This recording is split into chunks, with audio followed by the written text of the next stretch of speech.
제가 비상대책위원이 된 지 벌써 한 달이 됐습니다. 그 사이 해가 바뀌어서 27살이 됐고요. 이제는 출근길 지하철에서 제 얼굴을 알아보시는 분들도 생겼고 또 안티들도 많이 생겼습니다. 이런 저에 대한 많은 관심들은 제가 한나라당에 있기 때문이겠죠? 다른 당의 비대위원이 되었다면 이 정도는 아니었을 것 같습니다. 일시적인 정치 쇼가 아니냐는 그런 우려에도 불구하고 우리 비상대책위원회는 생각보다 아주 잘 운영되고 있습니다. 저 역시 매주 정책을 준비하고 토론하느라 바쁘고 정신없이 그렇게 지내고 있습니다. 한 달, 정말 짧다면 정말 짧은 기간입니다. 우리 비상대책위원회가 출범한 이후 한나라당에는 작지만 어쩌면 큰 변화가 시작되었습니다. 오늘은 그 변화에 대해서 이야기하려고 합니다. 제가 가장 많이 받은 질문 중 하나가 왜 한나라당을 택했냐 그런 질문인데요. 아시다시피 저는 한나라당에서 인턴을 한 적이 있습니다. 그 전까지는 정치 그리고 국회에 대해서 정말 선입견이 많았습니다. 그런데 막상 경험해보니까 생각한 것과는 많이 달랐습니다. 정말 치열하게 일하느라 밤을 새기도 일쑤였습니다. 한마디로 정치에 대한 어떤 열정이 많이 느껴졌습니다. 그래서 저는 한나라당에 대해서 한나라당은 정말 열심히 하는 당이다. 그런 생각을 가지고 있었기 때문에 비대위 제의를 수락했습니다. 모두 아시겠지만 한나라당은 우리나라의 최장수 정당입니다. 벌써 15년째 계속 유지되고 있습니다. 한국에서 한 정당이 같은 이름으로 15년을 이어간다는 게 정말 쉬운 일이 아니라고 들었습니다.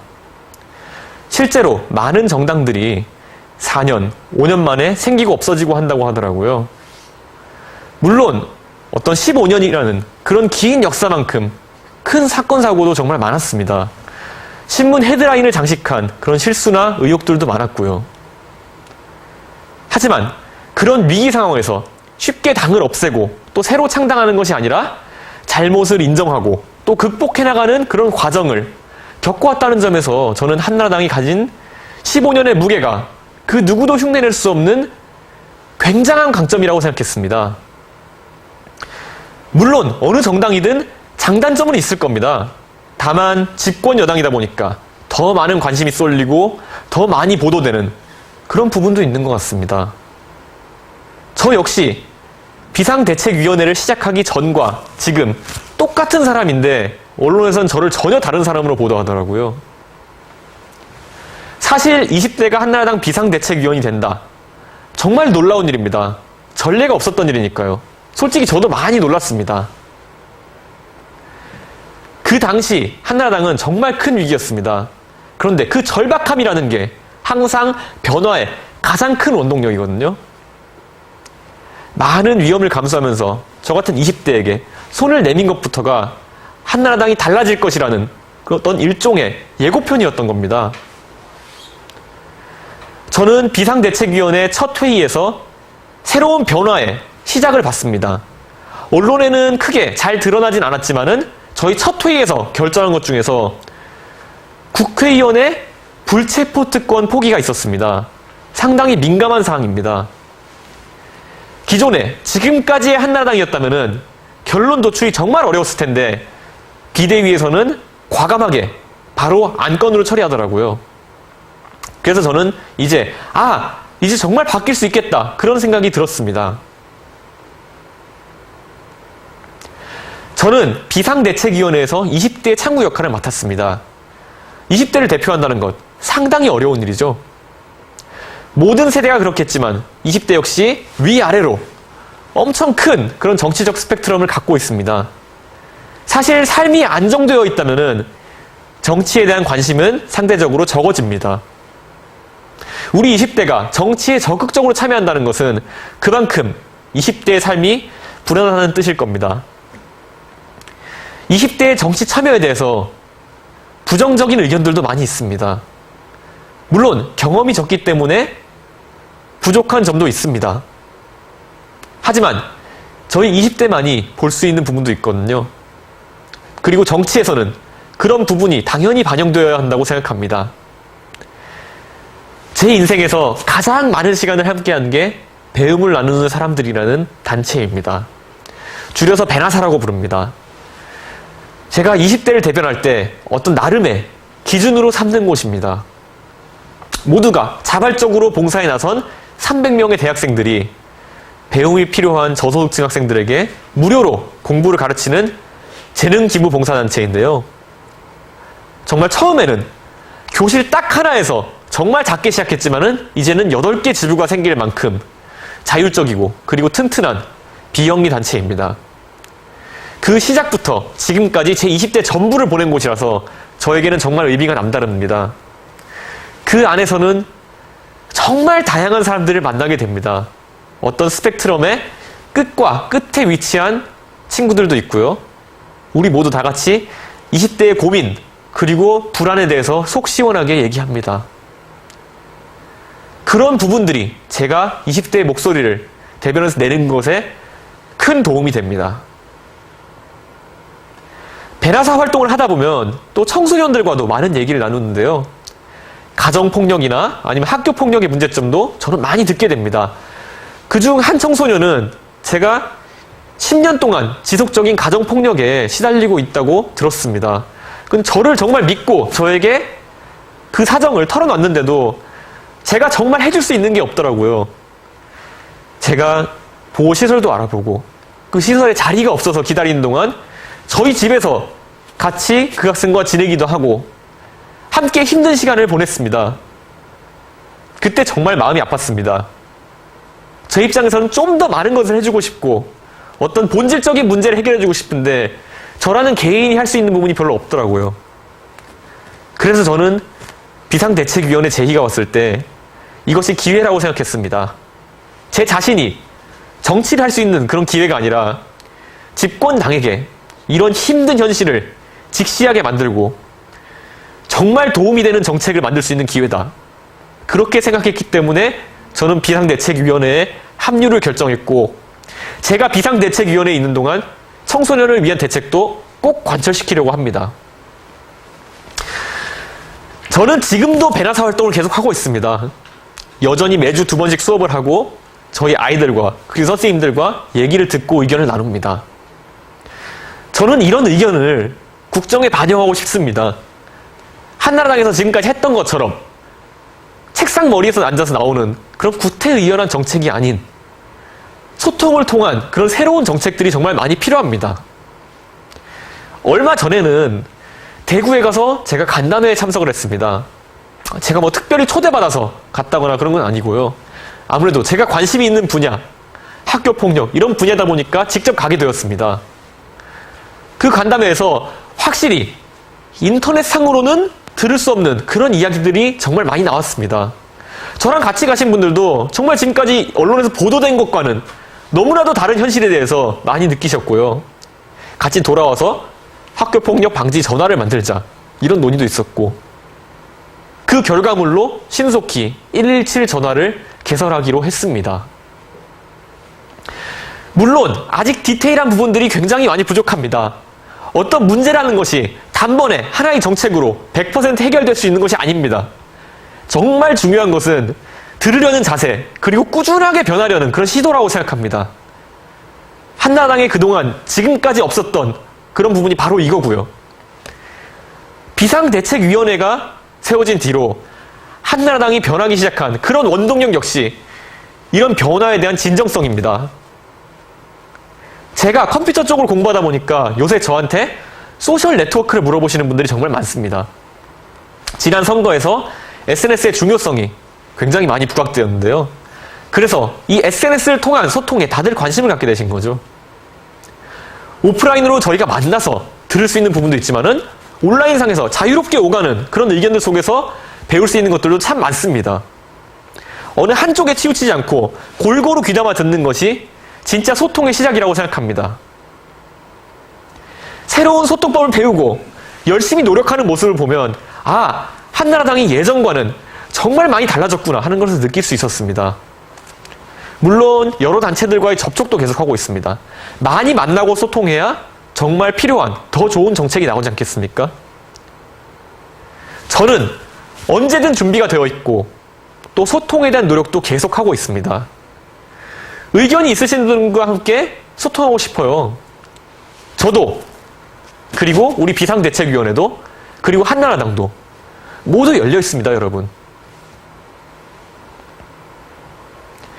요즘 들어서 사실 신문에 한나라당 내에 어떤 갈등에 대한 기사가 많이 터집니다.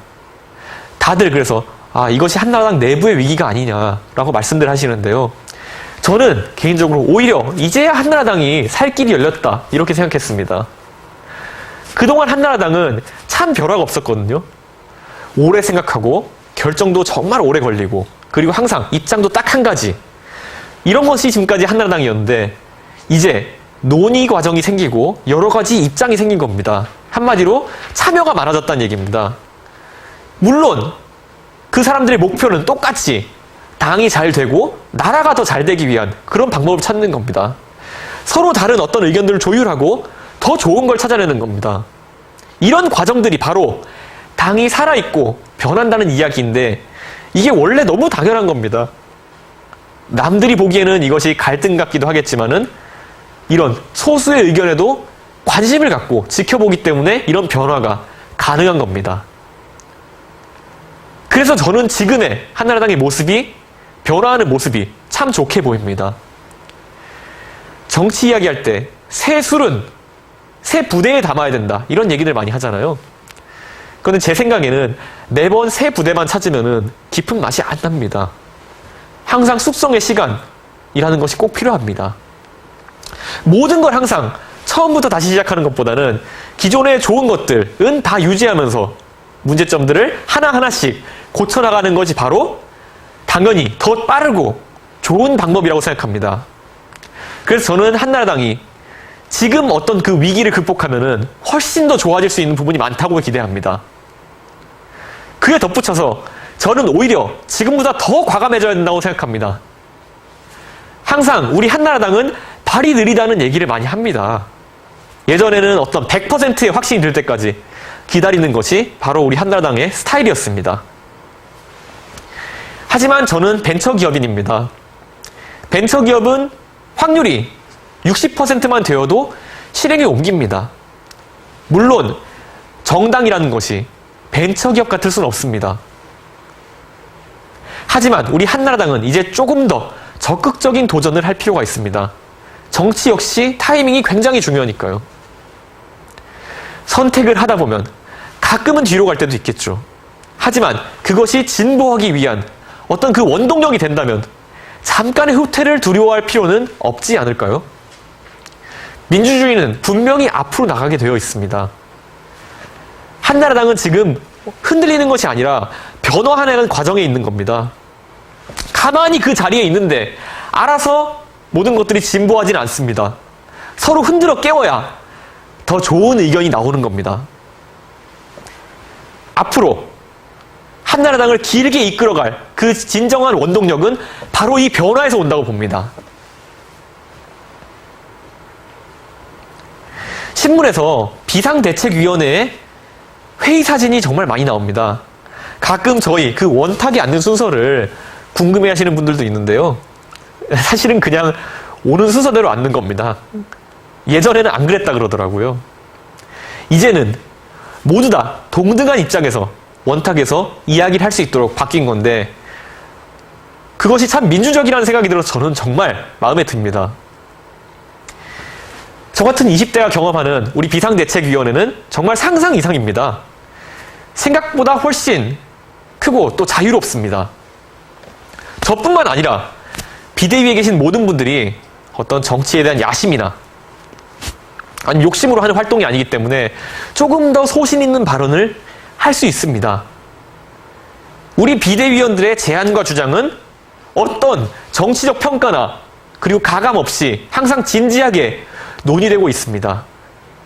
물론 제가 다른 위원님들보다 어리고 또 사회 경험도 비교적 적기 때문에 제 의견이 어떤 의미를 가질까 그리고 과연 의견이 실제로 반영이 될까 걱정하시는 분들이 많은 걸로 알고 있습니다. 하지만 제가 제 스스로 생각했던 것보다 훨씬 많이 존중받고 있습니다. 우리 당에 있는 모든 분들은 20대에게도 배우겠다는 그 열린 마인드를 다들 가지고 계셔서 굉장히 놀랍고 또 특별한 경험을 저는 하고 있습니다. 그 목표와 같은 어떤 다양성이 공존한다는 것, 그리고 균등한 발언의 기회가 있다는 것, 이것이 바로 우리 비대위의 가장 큰 장점입니다. 일부에서는 비상대책위원회의 반응이 항상 너무 급하다, 그런 의견도 있는 것으로 알고 있습니다. 그런데 지금까지 어쩌면 왜곡되었던 것들, 지금까지 잘못되었던 것들을 바로잡는 것은 급변하는 것이 아니라 당연히 우리가 해야 될 일을 하는 겁니다. 그런 것들에 대해서 좀 더 빠른 대처를 할 수 있도록 변하고 있다는 것, 그 변화가 바로 핵심입니다. 비상대책위원회 활동은 4월 총선까지입니다. 그러니 이제 한 3개월 정도 남은 건데요. 3개월이면 벤처기업에서 제품을 하나 뚝딱 만들어낼 시간입니다. 남아있는 그 기간 동안 저 역시 정말 최선을 다해서 좋은 정책, 도움이 되는 정책을 많이 만들어야겠죠. 한 가지 확실한 건 적어도 이번 총선이 끝나고 나면은 어느 누구도 저와 같은 20대가 한나라당에서 발언권이 없다라고 얘기하시지는 않을 겁니다. 왜냐하면 제가 경험하고 있는 20대는 정말 한나라당에서 소외되지 않는 20대입니다. 앞으로도 자신감 있는 어떤 청년들의 참여가 많이 필요합니다. 한나라당은 지금까지의 모습처럼 논리의 정당에서 이제 탈바꿈해서 살아있고 변화할 수 있는 그런 유연한 정당이 되어가는 과정 속에 있습니다. 지금까지 상상도 못한 그런 속도로 변하고 있습니다. 거기에 더해서 오랜 시간 우린 함께 해온 그런 팀워크가 있기 때문에 앞으로도 이 변화의 속도는 시간이 갈수록 더 빨라질 것이라고 저는 기대합니다. 물론 그러한 변화가 일시적이라고 의심하는 분들도 계시겠죠. 앞으로 우리 비대위에서 나오는 정책으로 그리고 그 행동으로 그 진정성을 계속 확인하게 되실 겁니다. 물론 그 과정 중에 부족한 점도 많이 있을 겁니다. 하지만 더 나아질 거라는 약속도 드릴 수 있습니다. 15년의 어떤 역사와 경험이 사라질 리는 없으니까요. 저희는 국민만 바라보고 갑니다. 그러니까 여러분께서도 우리 한나라당의 변화를 꼭 지켜봐 주세요. 많은 격려와 비판 언제든 겸허하게 받아들이겠습니다. 감사합니다.